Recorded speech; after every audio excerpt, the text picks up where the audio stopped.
దాంట్లో పెట్టారు కదా నిన్న పెట్టిన ప్లేయర్ లో అదే అందరూ ఇచ్చేసి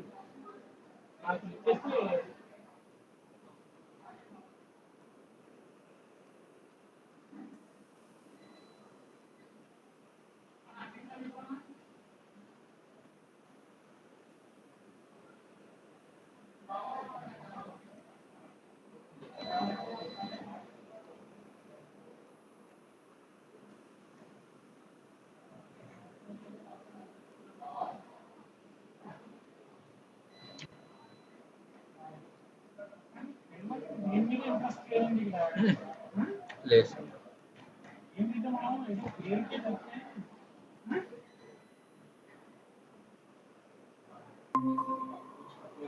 అవును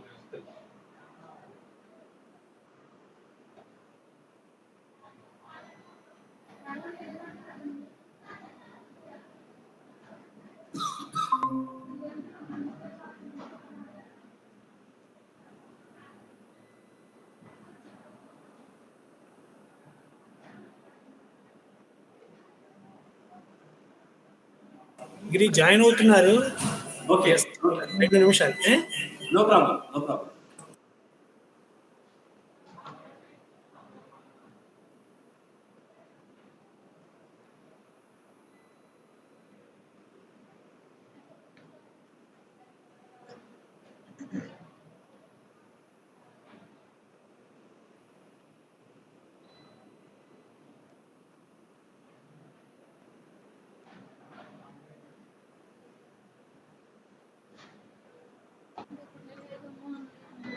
ఇక్కడ లేదు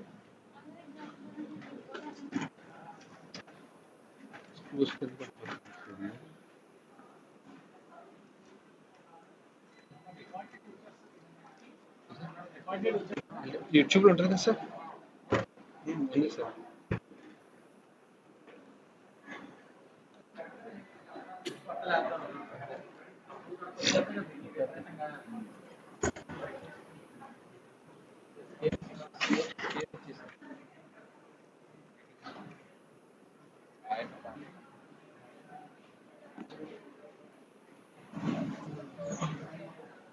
అంటే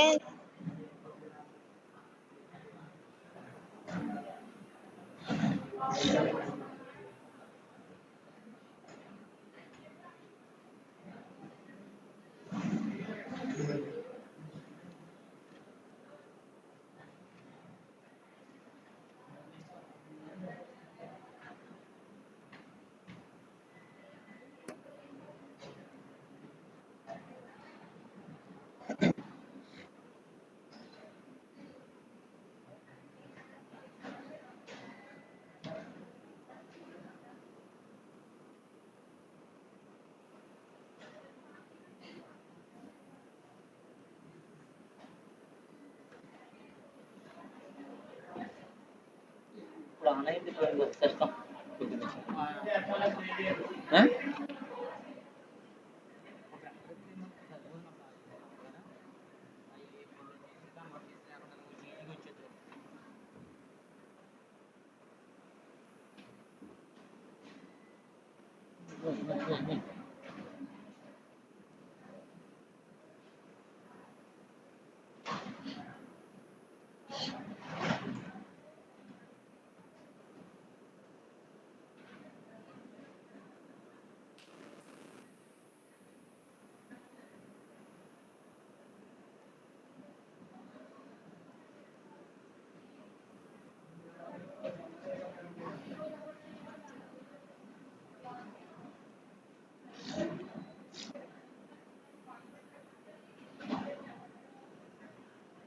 గుడ్ ఆఫ్టర్నూన్ సార్.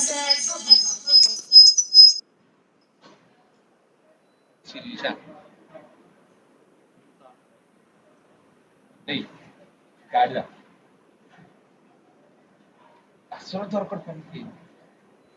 నాకు పనికే మనోడు కంపల్సరీ ఉంది.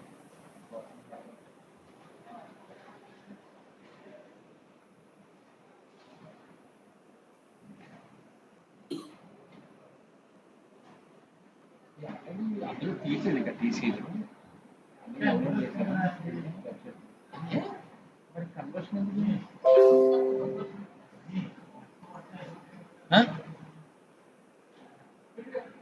నెఫ్టా 1 అవర్ పడుతుంది ఒకసారి వస్తుంది.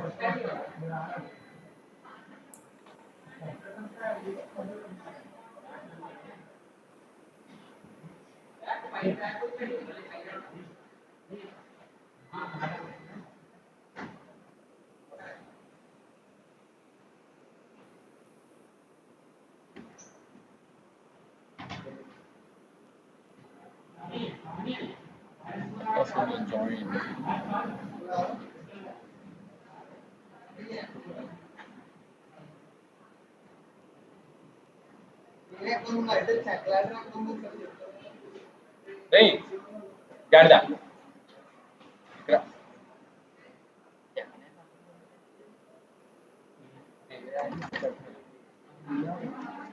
ఈయన మాట్లాడు ఎట్లా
Good afternoon, dear participants.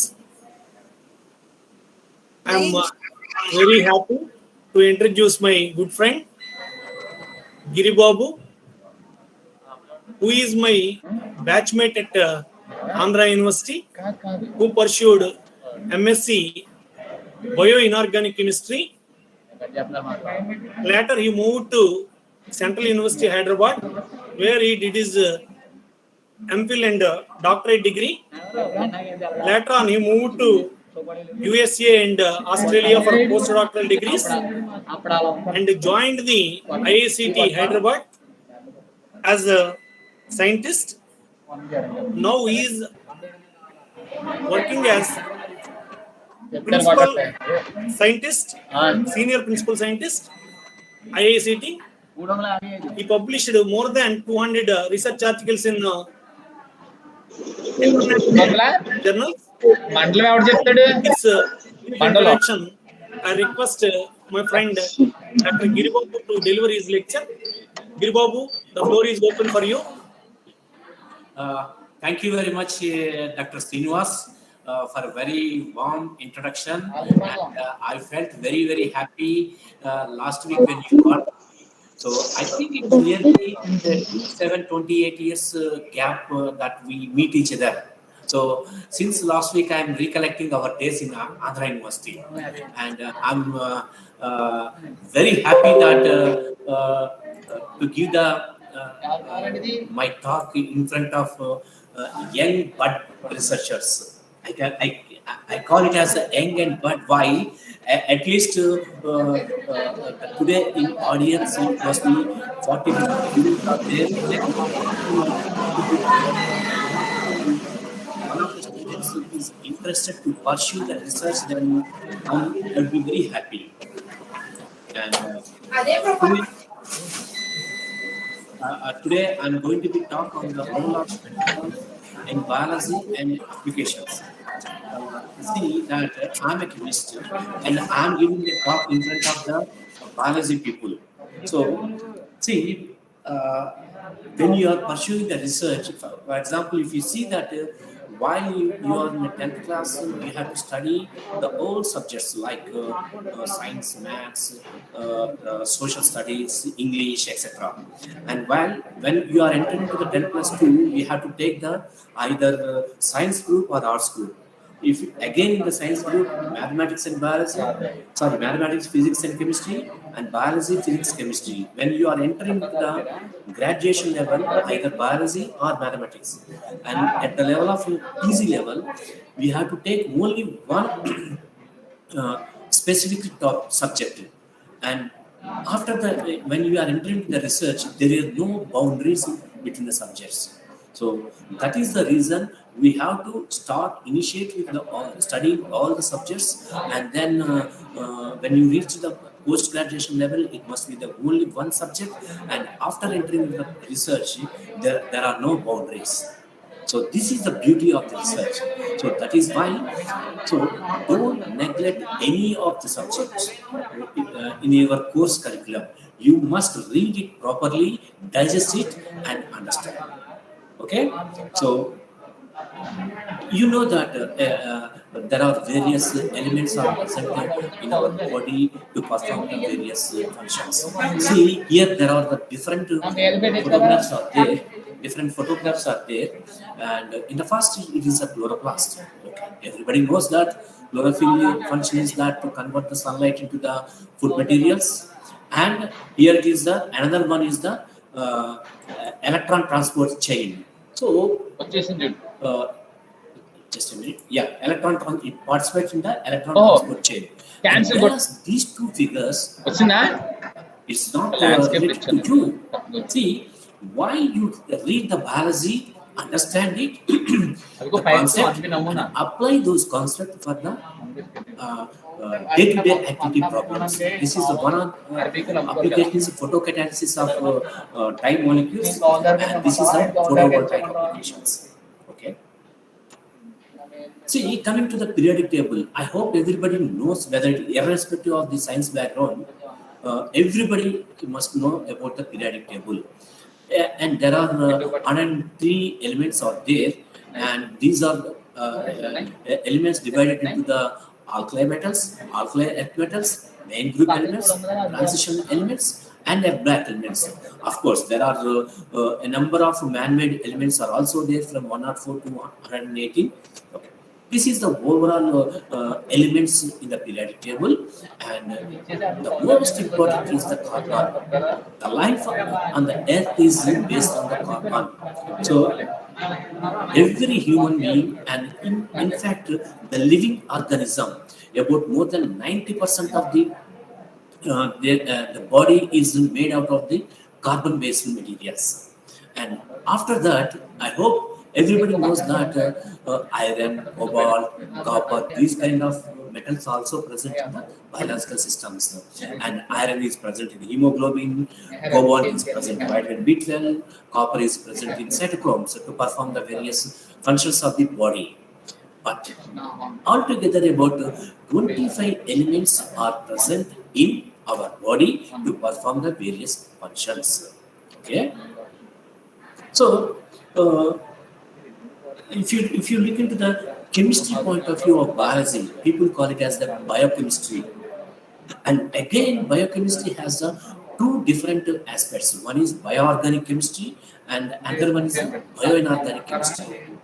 Majority of our body is made up of the carbon-based materials. That's why we call it as a biochemistry.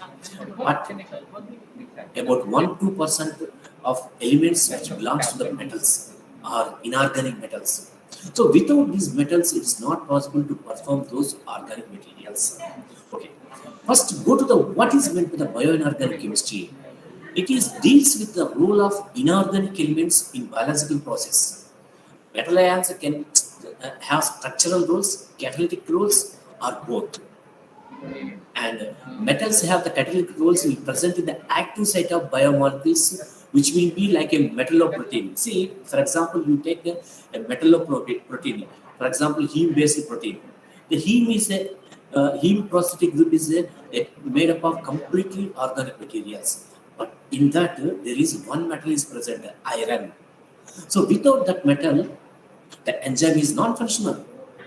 So there must be essential to understand what is the role of a metal in that enzyme, and what about its oxidation state, and what about its ligand structure, and its environment surrounding, and how it will perform. The reactivity of a metalloprotein is defined by the nature of metal, particularly its electronic structure and oxidation state. And you see that, for example, you take the any transition metal like iron. Iron is present in the multiple oxidation states. For example, iron 2, iron 3. Iron 2, iron 3, I hope everybody knows. But higher oxidation states of iron is also existing, like iron 4 and iron 5 is also existing. So it is very, very essential to understand the oxidation states of the metal ions, because it exists in the variable oxidation states. It involves the oxidation and reduction reactions in our body. Okay, this in turn defined by the coordination environment and molecular geometry, which is provided by the protein surrounding by the. So this is the simple bioinorganic chemistry definition. Okay. Now coming to the what are the various elements are present in the human body? About 99% of human body is composed of 11 elements. They are called as the bulk biological elements, and these are the hydrogen, carbon, nitrogen, oxygen, phosphorus, sulfur, chloride, etc. And our life on Earth is based on the carbon-based life. But we don't know that if you go to the universe and then if you can able to find the aliens, their bodies may be made up of silicon-based. We don't. Who knows that? But on Earth, the human body is made up of carbon-based life. Okay. These elements are present as the phosphates, sulfates, etc. Then, in addition to that, some metals are present in large quantity, some other metals are present in small quantity. The large quantity metals are called as bulk metal ions or macronutrients, and these are sodium, magnesium, potassium, calcium. So everybody knows that sodium and potassium is present in the sodium pump, potassium pump, calcium present in bones as calcium phosphates, and these essential elements present in bacteria, all the varieties of bacteria, plants, animals. And similarly, the transition elements, these are called as the micronutrients or small quantity nutrients. They are vanadium, chromium, manganese, iron, cobalt, nickel, copper, zinc, molybdenum. Did you observe very closely about these metal ions? Because except zinc, all other elements are existing variable oxidation states, because zinc is existing in zinc plus 2, and whereas the other metal ions present in variable oxidations. For example, you take the chromium 3, chromium 4, and chromium 6. Similarly, manganese. And manganese 2, 3, 4, 5, 6, 7 up to the maximum. It exists. Because of these multiple oxidation states, if these metal ions present in our prosthetic group of any enzyme, those enzymes, metal enzymes, involve the oxidation reductions reactions involved as a catalyst. And in addition to these all metals, there are a number of non-metals like boron, fluorine, silicon, selenium, iodine, fluoride. For example, fluoride is present in the teeth, and iodine is present in the in our body. Okay? What will happen if these elements is less quantity than the required quantity? Of course, each and every elements has its own function. See, for example, if you take the calcium, of course, calcium is present in the bones, then the skeletal growth is method. Similarly, magnesium, muscle cramps. Iron is anemia, immune disorders, etc. Zinc is deficiency is stunt growth, skin damage, retarded maturation. Copper deficiency, liver disorder, secondary anemia, like that. If you read, you see, you can get all this information on the internet also.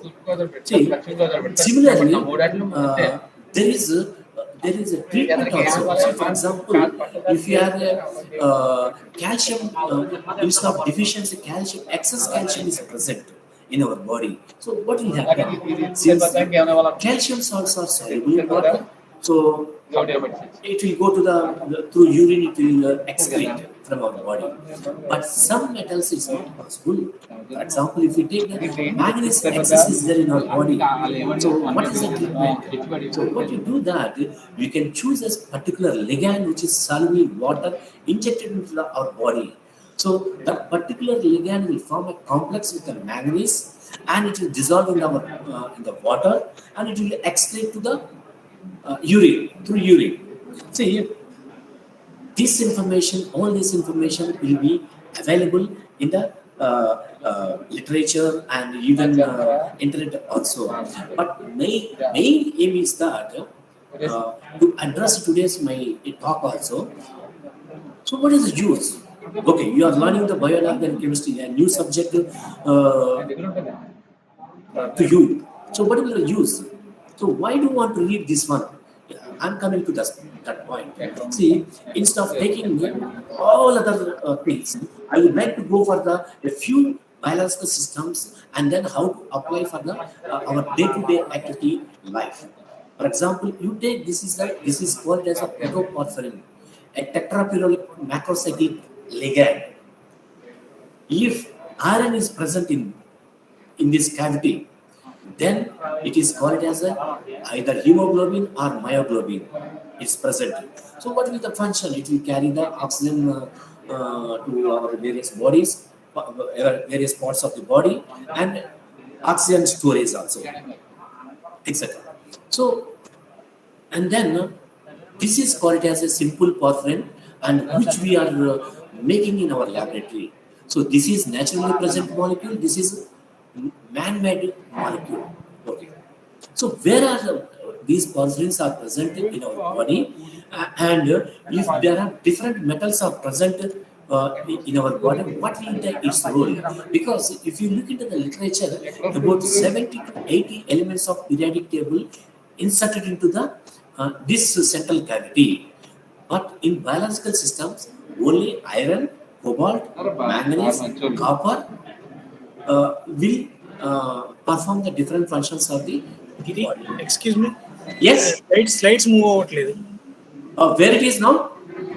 First slide లో ఉండిపోయింది. ఇంకా నువ్వు F5 పెట్టి కొంచెం ఉండు. F5 full screen పెట్టిన తర్వాత share చేయి.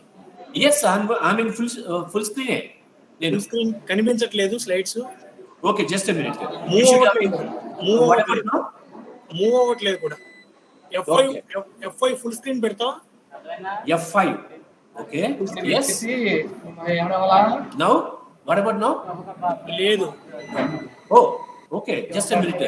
Shall I? 1 minute. Then what I will do is I will stop sharing and again I will share it. Okay. Entire screen. Share.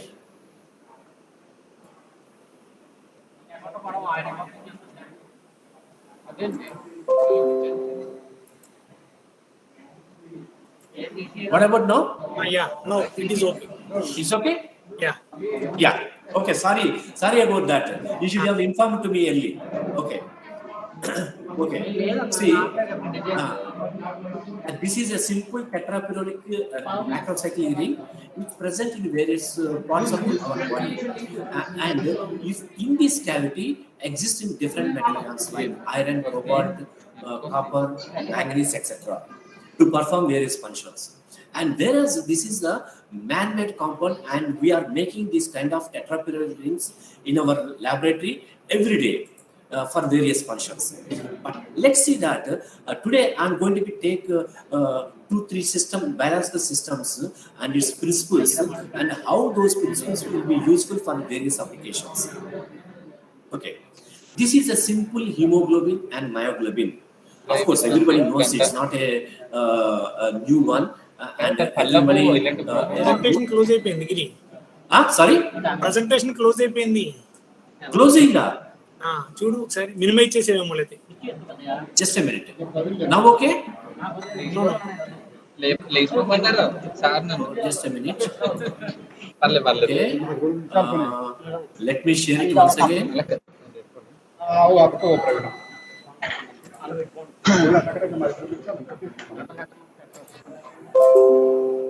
Now okay? What about now?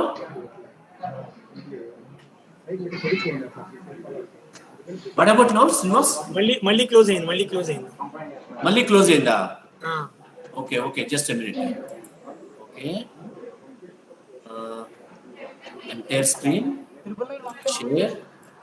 Share.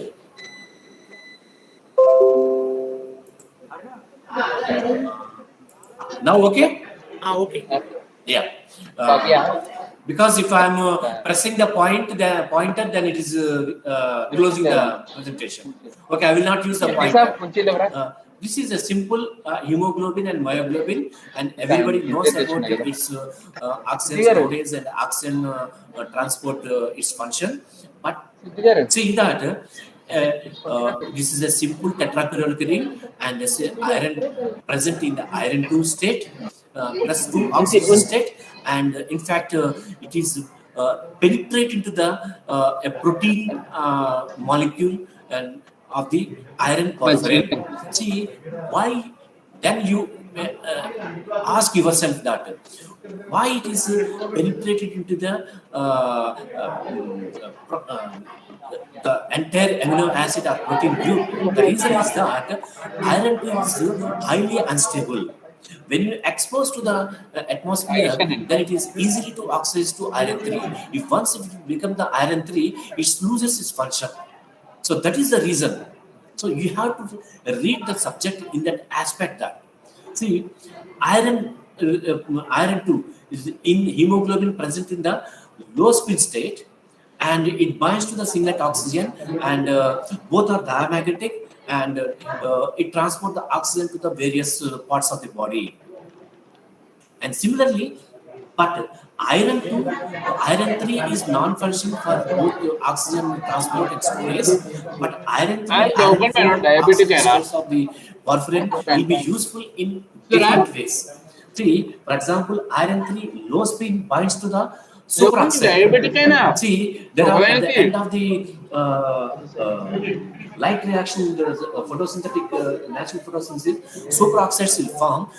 To destroy those superoxides, iron 3 porphyrin will be required. So it is useful there. And similarly, low spin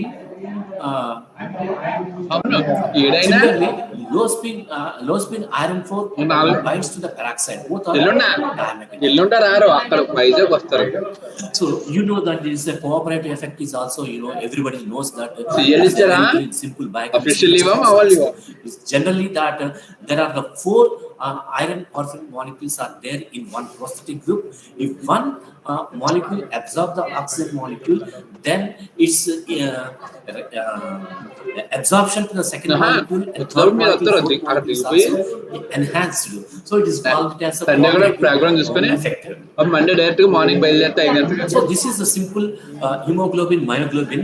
Now, Monday morning అంటే bus ఎక్కేస్తారు early morning. see, you should understand the principles. Here, the simple tetraperiodic ring functions in various ways by change of the metal atom.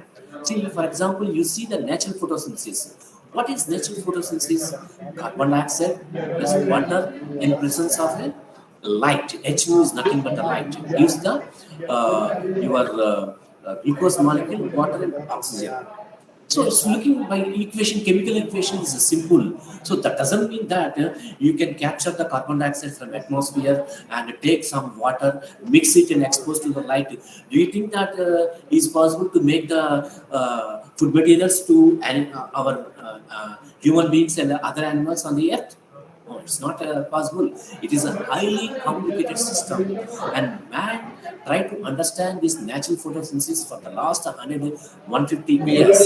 But as on today, little bit he understood about the natural photosynthesis phenomena, but it is not possible to repeat such kind of natural photosynthesis. That is the reason man is depending on plants for their food materials. Let's see that is simple. That next 1 or 2 slides about the natural photosynthesis. See, this is a very simple phenomena. The plant absorbs the oxygen from the atmosphere and water through roots. But water in presence of a manganese cluster, there is a catalyst is there, manganese cluster in the plants. So in presence of manganese cluster, water gets split into the hydrogen and the oxygen. See, water splitting is not so easy. It requires a lot of energy. Why? The reason is that, see, if you know, if any compound having the ionic bond, for example, sodium chloride, you take it, it is a existing as an ionic bond. It is easily soluble in water, and it is split into the sodium ions and the chloride ions. And whereas if it is a covalent molecule, covalent bond is there between the atoms. For example, in case of water, the bond between the oxygen and the hydrogen is very, very strong. Generally, covalent bond is strong. If you want to break the covalent bond, you need to have a lot of energy. That energy is supplied by the manganese cluster in plants. But such kind of manganese cluster facility is not available in animals. Okay. See, what is a natural photosynthesis? You know that pigment system 1 and pigment system 2. So first light is absorbed by the pigment system 1, and then there it is a primary acceptor to plastoquinone, cytochrome complex, plastocyanin, and then to the pigment system 1, and then to the primary acceptor. From there it is a ferredoxin, NADP reductase, and then enter into the Calvin cycle, etc. It is a complicated process. See, if you understand about the electron transfer reactions in any chemical process, so Gibbs free energy is involved, delta G. Generally, if delta G is negative, then the electron transfer feasibility is there towards the forward direction, which means that the primary acceptor is having the higher energy than the plastoquinone. So during this electron transfer, the Gibbs free energy is negative. Remember that Gibbs free energy is negative. The difference in energy is in this reaction is useful to make the ATP, NADP molecules in our body. So this is the concept. See, the natural photosynthesis phenomena, everybody will read. The biologist, chemist, physicist, everybody will read. But I'm a chemist, so I always think in a different direction. So what will happen if an electron is transferred from the plastoquinone to the cytochrome complex? So what is the Gibbs free energy change here? So how much energy is liberating, and how many of ADP to the ATP molecule is forming during this reaction? So this is very, very essential here. See, here it is also I placed the water molecule split into the protons plus oxygen. It is a very, very complicated reaction. If it is a simple reaction, see, if you read the newspapers in recently, government of India is repeatedly saying that the clean green hydrogen energy we need it for the vehicle transport. But we have plenty of what is there on Earth.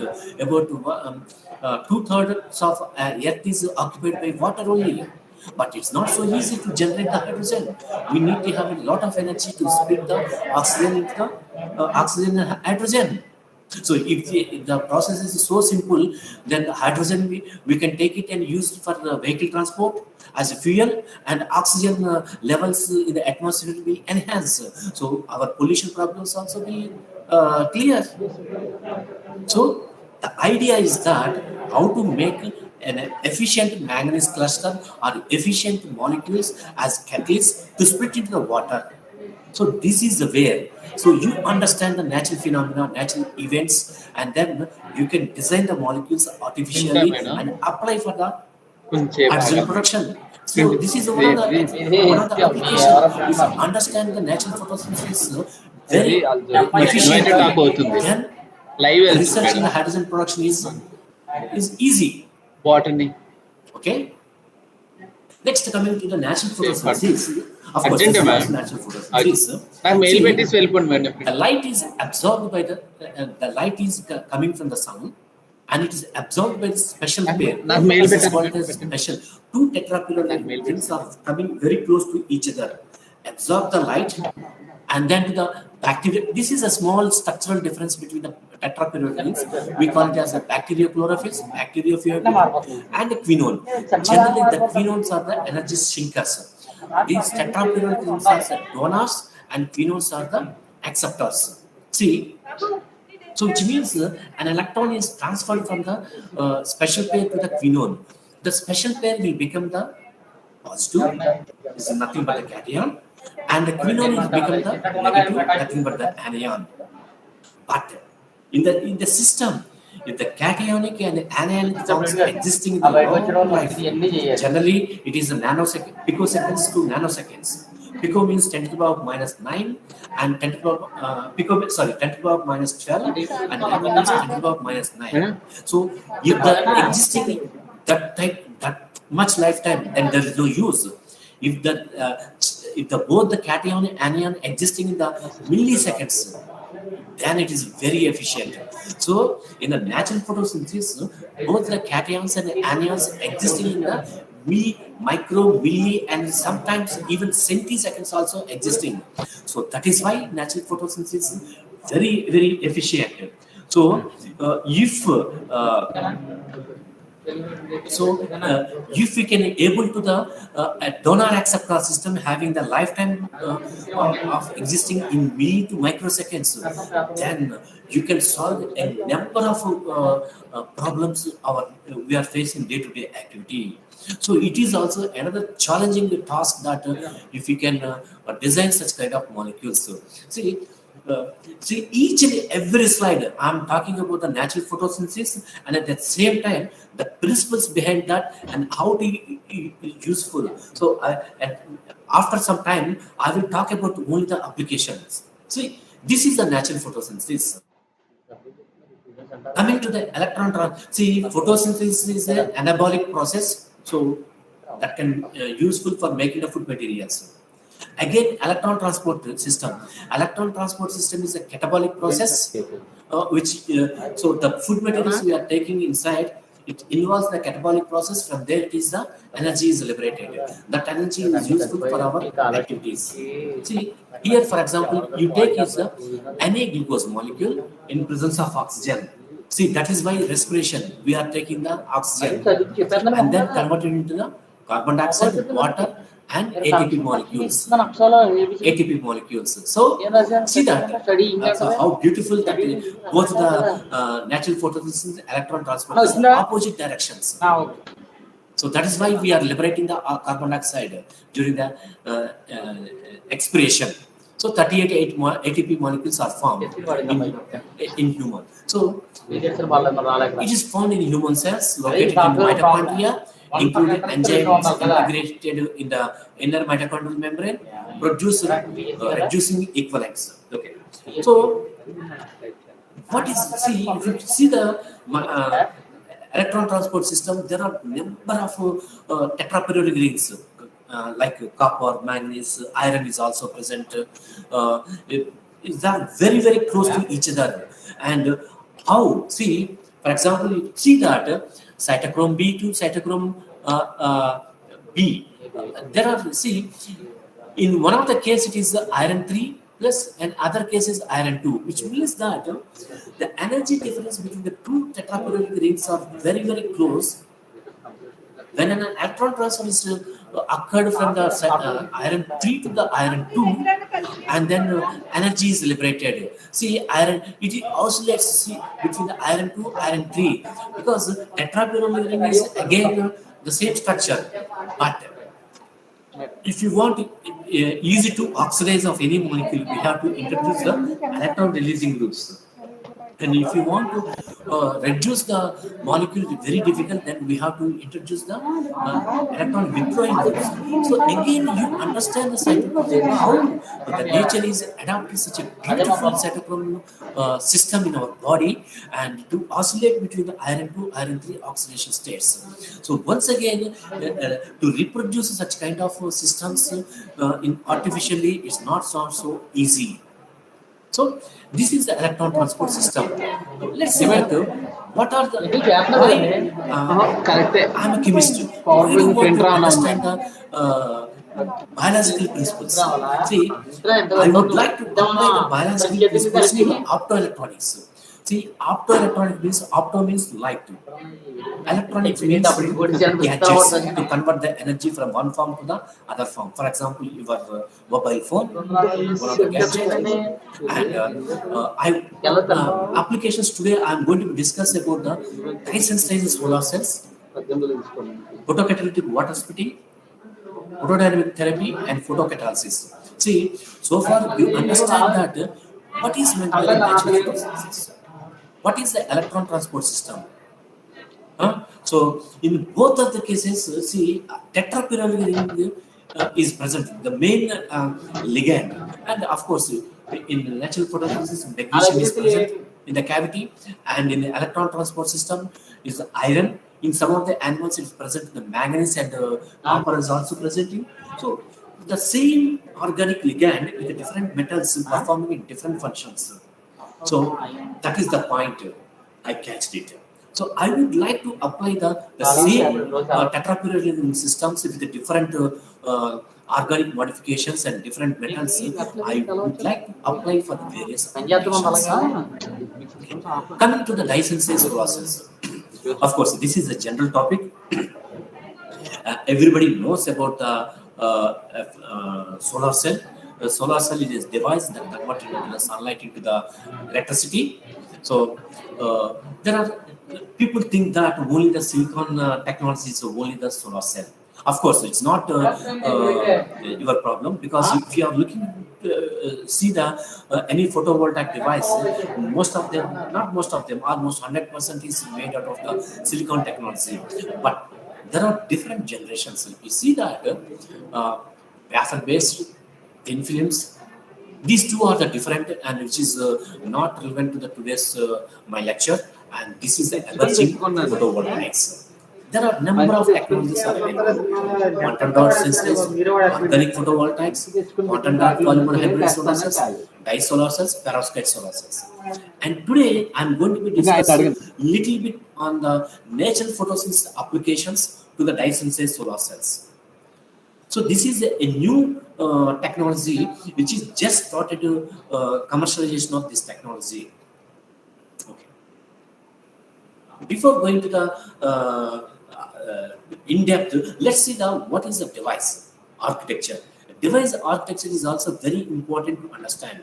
This is a simple glass substrate. Generally, glasses are non-conducting, but if you coat the glass substrate with tin doped fluorine oxide, then it is become the conducting. So we have to take a glass substrate and then put a thin layer of tin doped fluorine oxide. Then onto which the titanium dioxide is coated, nanocrystalline titanium dioxide. Then some dye molecule. Generally, dye molecule is a colored molecule, absorbs light in the visible region. So that is why it requires a dye molecule. Okay. Then another glass substrate is coated with the platinum. Platinum is the counter electrode and acting as a catalyst. Next, what will happen? We have to lay each other both the uh, front glass substrate and back glass substrate, and to leave a small space in between, and the small space is filled with the redox electrolyte. It's called as a redox electrolyte. So, and then seal it. So, what is the mechanism? When you shine the light, the dye molecule absorb the light, and the electron in the ground state get excited and then injected into the TiO2, into the semiconductor TiO2. From there, it is entering into the external load light. From there, it is the platinum, and then it is reoxidized by the redox electrolyte. It completes the cycle. Okay.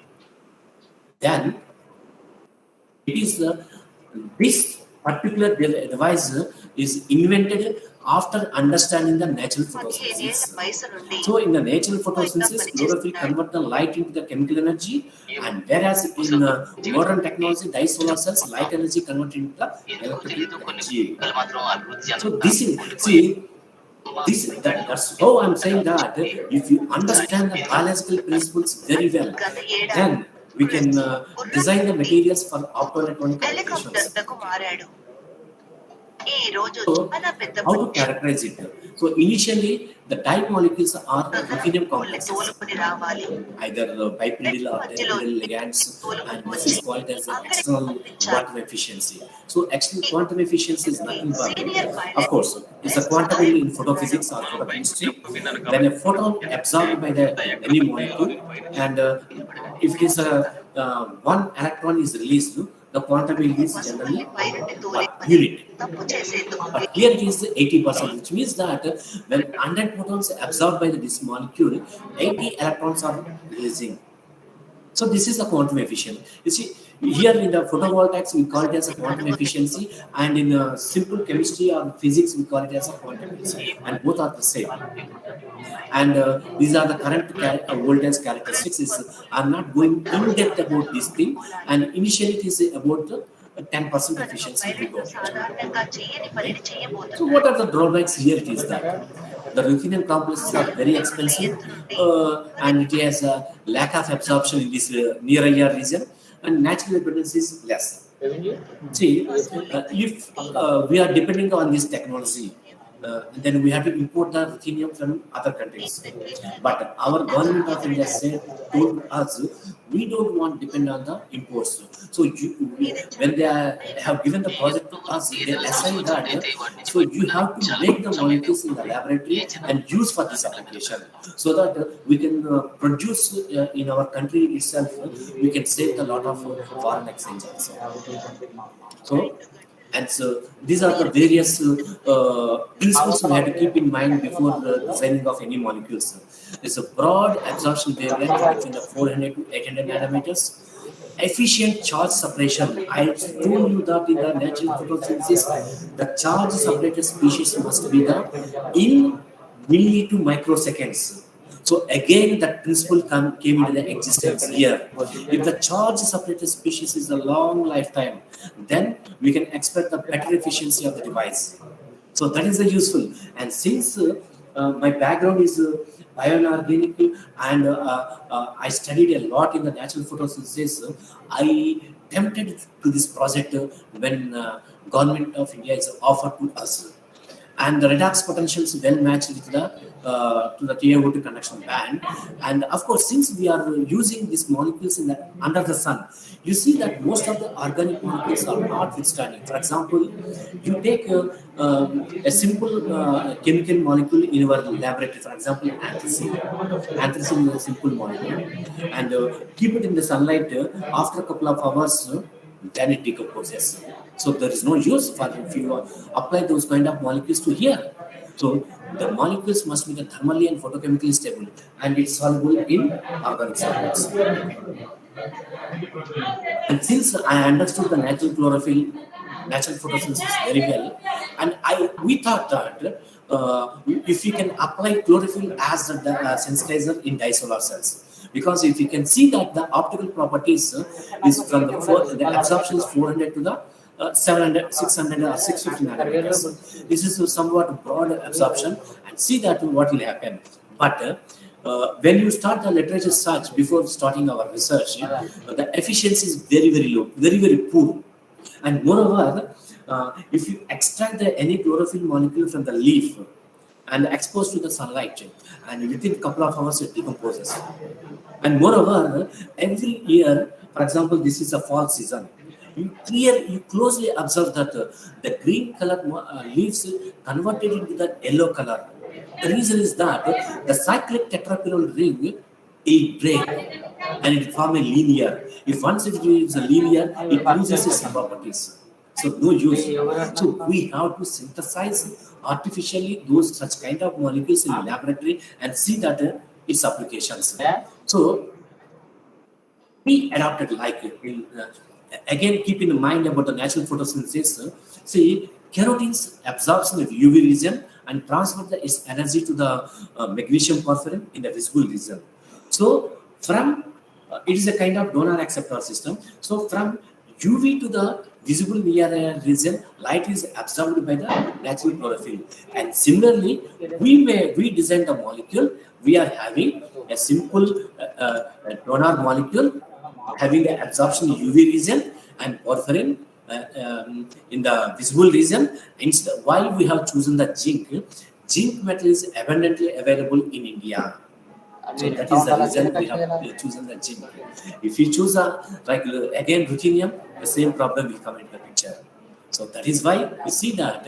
So there are various organic molecules like triphenylamine, carbazole, which absorbs in the UV region and transfer the energy to the porphyrin and then to the electron to the TiO2. So this is one of the beautiful designed molecule, and based on that we have designed several a series of molecules, and see that all those molecules absorption in the UV to the visible region, and from the 400 nanometers to the 750 nanometers. So compared to the natural chlorophyll, you see that the absorption is further broadened. And you can see that the external quantum efficiency, again, nearly 90%. And the absorption is from the 300 nanometers to the 900 nanometers. So this is the first molecule of this kind in the entire world. We reported from the institute. This is the first broad absorbing molecule, and let's see that when you apply these molecules to the disolar cells, what will happen? You see that we got the more than 10% efficiency.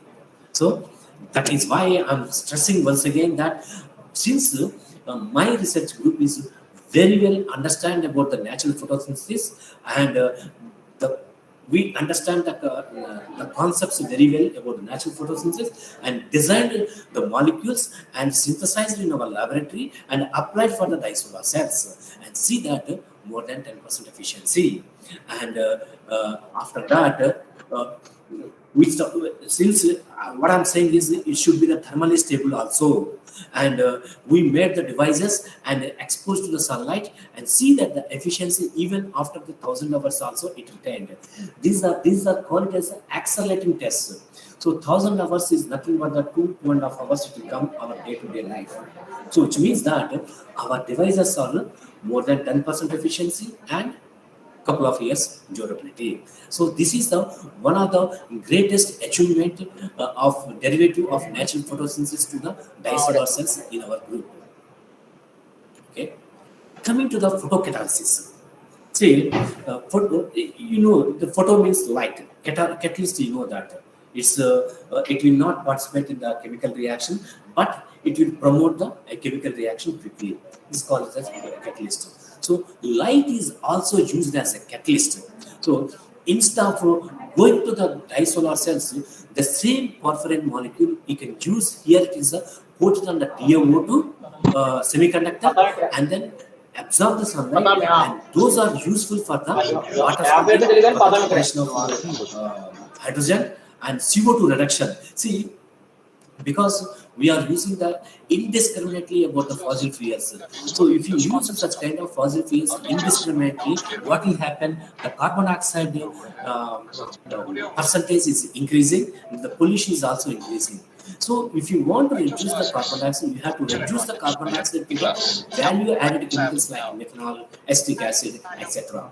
So we can use the same sensitizers which we use in isolations here also used as a photocatalysis of water splitting, CO2 reduction, etc. So we can reduce the pollution of the atmosphere. And another thing is that if you go to the dye industries, so what they are using is Congo red, methylene blue for our textile industry. And if excess is there, they're just throwing to the canals. So it is problematic for us. It is also a toxic dyes. So we don't want that. But if because it is a large quantity and it is they are releasing in liters or tons of capacity. So it's not so easy to decompose such kind of molecules. So what we are doing is that here, see, for example, you take the Congo red. This is also a dye stuff. This is a Congo red dye dissolved in some organic solvent like acetylene, and then put the TiO2, semiconductor, titanium dioxide. After that, exposed to the light, artificial light also, you see that here intensified red color, and here it is reduced to some extent, and here it is completely become the yellowish color. So if you once the red color turn to the yellowish color, then it is non-toxicity. So again, this is also a simple photocatalytic mechanism.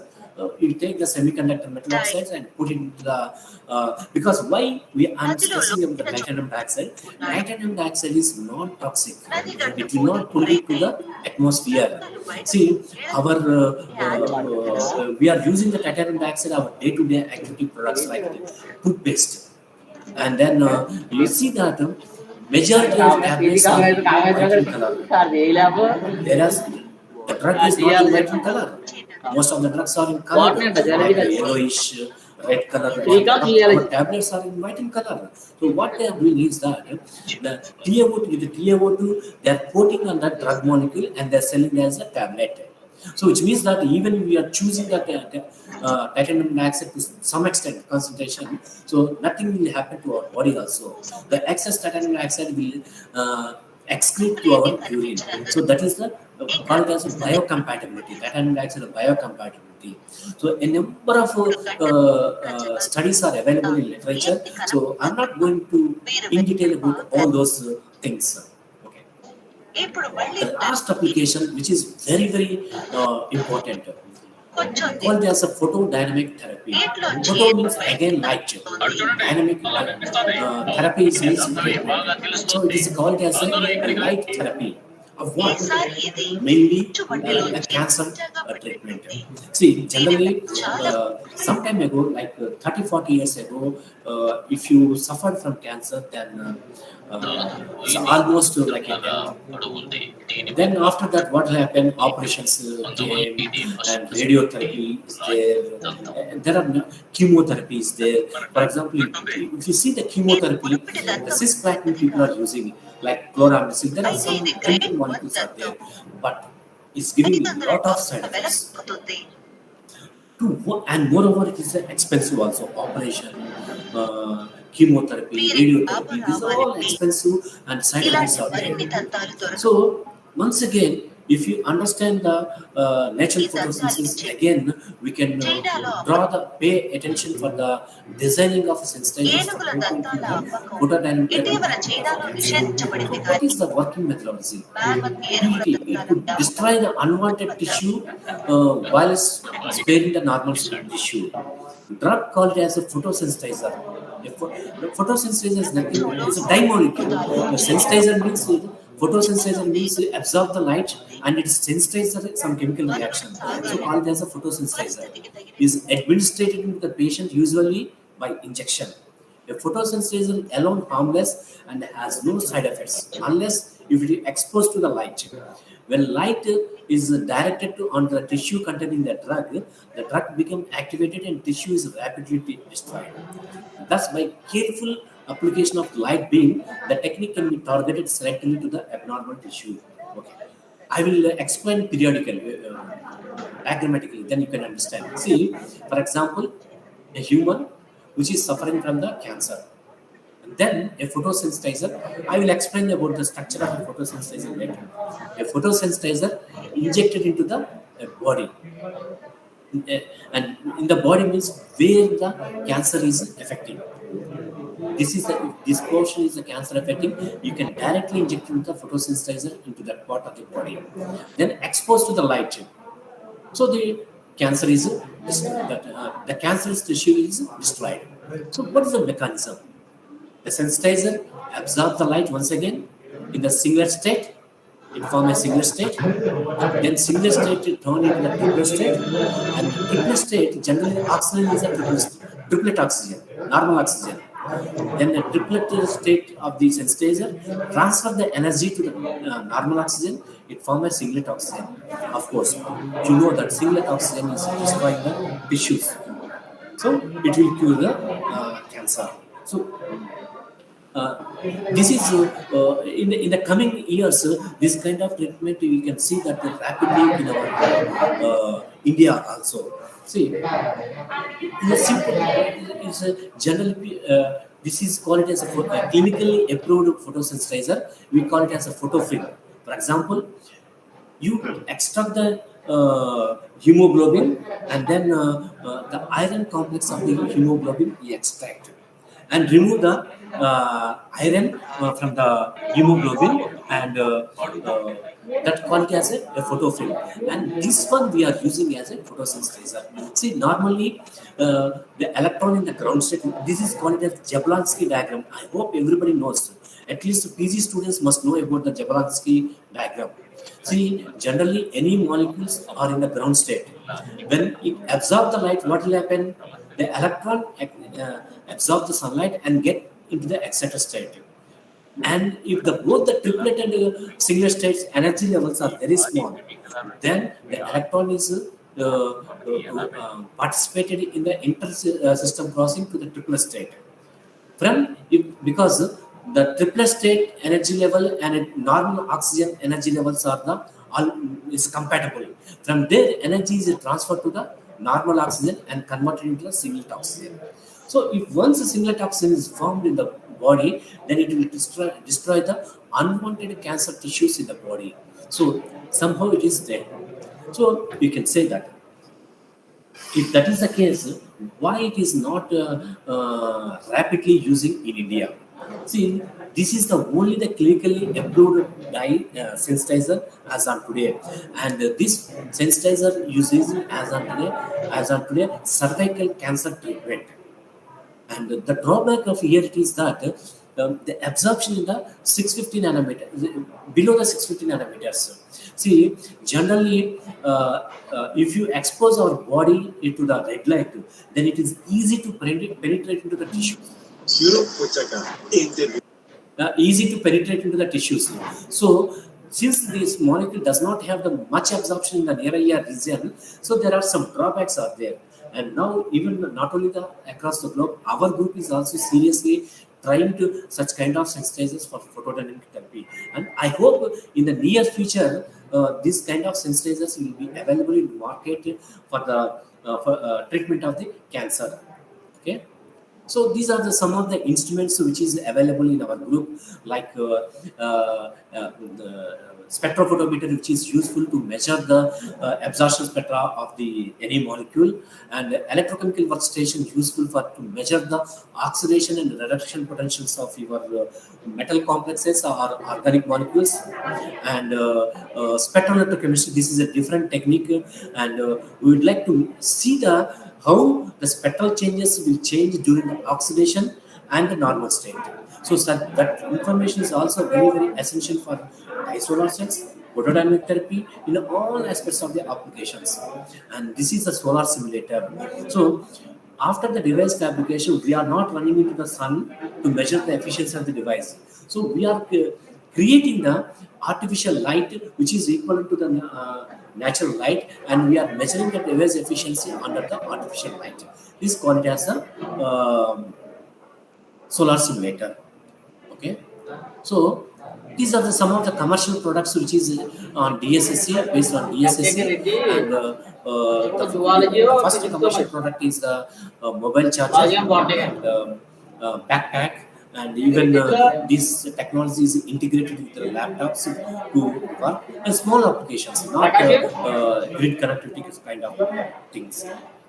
And what about the conclusions? The bioinorganic chemistry is a major branch of chemistry that you not only to understand the various biological phenomena, but also to give the solutions to the various optoelectronics. So the first success from our group is the natural photosynthesis that leads to the sensitizers for disolar cells. And even some of our photosynthesis are very promising for photodynamic therapy. So these are the major applications from our group, but a number of applications are available in the literature also. So my advice is, see, forget about the bioinorganic. My advice is that you read the biological aspects very prominently, understand it properly, and then apply for the various solutions, various problems to get the solutions for human life day-to-day activity.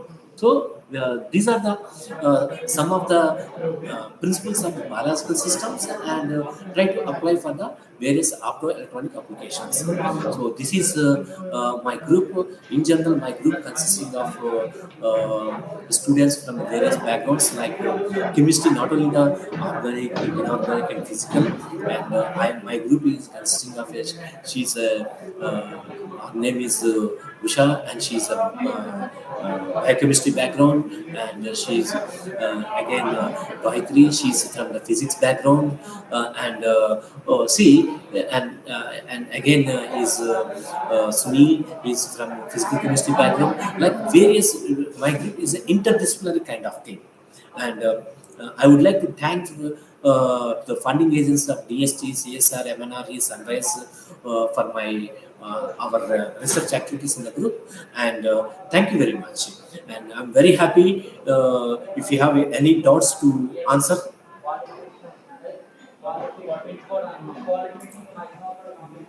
Yeah, now Dear participants, now the floor is open for a discussion. If you have any queries, you can interact with the resource person.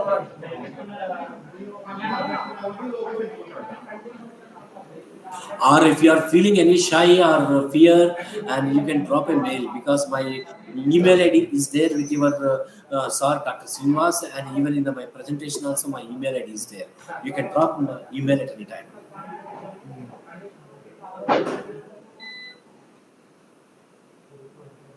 If you have no queries, I will proceed to the vote of thanks.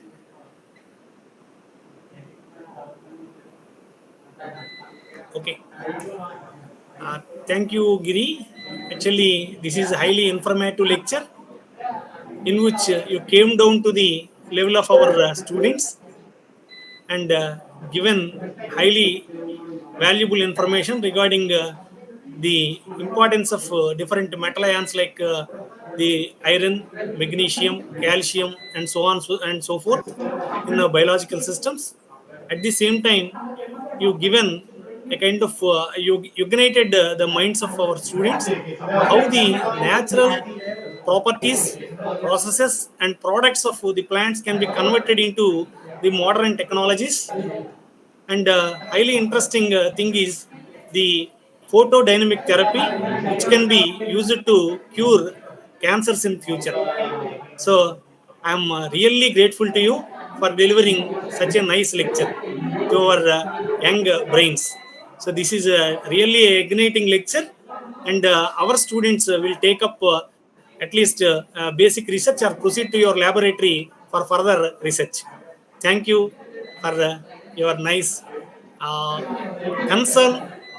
After a long time, we met Yeah. at the online floor, and uh, will in the touch with you in future for Yeah, research of our students in your laboratory. sure, Srinivas.